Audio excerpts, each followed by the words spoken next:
আমরা এখন দেখবো হচ্ছে কিভাবে একটা ব্রাউজারে যে কোনো জায়গায় অথবা উইন্ডোজের আপনি ডেস্কটপের যে কোনো জায়গায় আপনি স্ক্রিনশট দিতে পারবেন। কিভাবে দিবেন সেটা জাস্ট এখানে এই যে উইন্ডোজের এখানে এসে সার্চ বক্সের এখানে এসে লিখবেন স্নিপিং টুলস, এন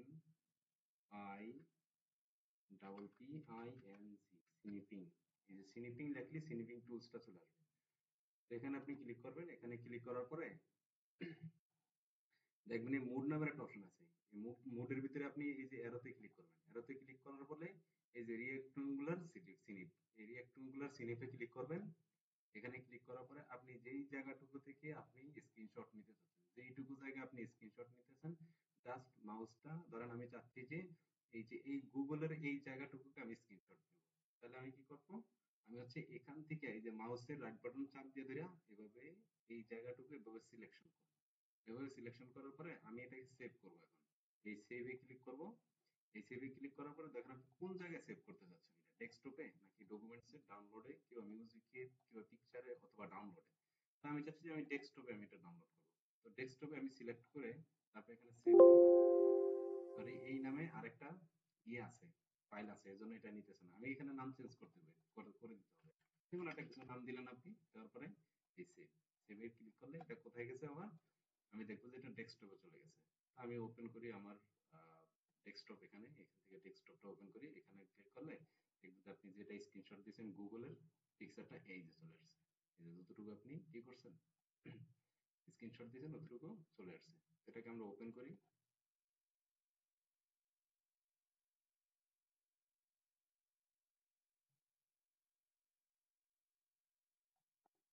এই তো সিম্পল, যতটুকু স্ক্রিনশট দিয়েছেন ততটুকু চলে আসছে। তো আপনি যদি চান যে এভাবে আমি পুরো একটা উইন্ডোজ একটা ব্রাউজারের পুরো পেজকে আপনি যদি স্ক্রিনশট দিতে চান তাও দিতে পারবেন সিম্পল। তো এখানে এসে আপনি সার্চ বক্সে লিখবেন, এখানে এখানে ক্লিক করতে হবে। ক্লিক করার পরে তারপর লিখবেন স্নিপিং টুল। স্নিপিং টুল লিখে তারপরে এস এন আই লিখলে স্নিপিং টুল চলে আসে। এখানে আমি ক্লিক করলাম। এখানে ক্লিক করার পরে দেখেন আমি এই পুরো পেজটাকে যদি আমি যদি দিতে চাই, স্ক্রিনশট দিতে চাই, তবে যে কোনো ব্রাউজার আপনি ওপেন করে রাখছেন, কারণ এই জায়গাটা একটা ওয়েবসাইটের ভিতরে ঢুকলেন। এখানে গিয়ে আপনি চাচ্ছেন যে আপনি এই পুরো জায়গাটুকুকে আপনি স্ক্রিনশট দিবেন। তাহলে কিভাবে করবেন? আপনি এই স্নিপিং টুলের ভিতরে যাবেন, SNI,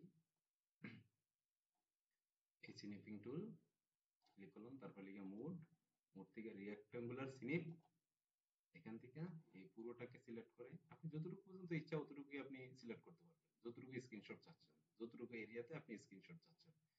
এটাকে আমি আমি চাচ্ছি যে এইটা পুরোটাকে নেব। আমি এটা পুরোটাকে ধরে তারপরে এখান থেকে সেভ করে দেব। সেভে ক্লিক করলাম। সেভে ক্লিক করার পরে তো এটার নামটাকে আমি রিনেম করে দেব। তো আপনি স্ক্রিনশটের যেই যেই জিনিসটা আপনি স্ক্রিনশট নিচ্ছেন ওই জিনিসটার নাম দিয়ে দিবেন। ধরেন আমি ওয়েবসাইটের আমি একটা স্ক্রিনশট নিচ্ছি, আমি ওয়েবসাইট লিখলাম। ওয়েবসাইট লেখার পরে এটাকে সেভ করে দেবো। কোথায় সেভ করবো? আমি হয়তো যে কোনো জায়গায় আমি এটা সেভ করতে পারি। আমি চাইলে জোর ডকুমেন্টে, তারপরে লিগা আপনি যদি চান লোকাল পিসিতে করতে পারেন, অথবা এই যে আপনি চাচ্ছেন যে এখান থেকে দিস পিসিতে করবেন, দিস পিসি থেকে আপনি যদি আপনার স্টোরেজের ভিতরে যে কোনো জায়গায় আপনি কি করতে পারবেন, এটাকে সেভ করতে পারবেন। ধরেন আমি চাচ্ছি যে দিস পিসি থেকে এখানে আমি সেভ করে দেবো এই জায়গাটায়, ঠিক আছে? অথবা আপনি এখান থেকে ফোল্ডার করেও করতে পারবেন। এই নিউ ফোল্ডার ভিতরে আমি ক্লিক করলাম।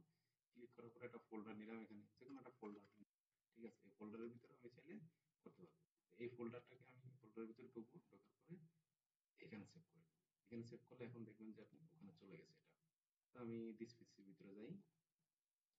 দিস পিসি, দিস পিসি, তারপরে এখানে গেলে আমি দেখতে পাবো এটা। এটা করছিলাম, আমি ফাইল করছি না, ফোল্ডার করছিলাম। ফোল্ডারটা কোথায়? ফোল্ডারটা কোথায় করলাম? এই তো, এই ফোল্ডারটা করছি। এই যে এই ফোল্ডারের ভিতরে এই ছবিটা চলে আসছে। এই তো, সিম্পল কাজ। Thank you.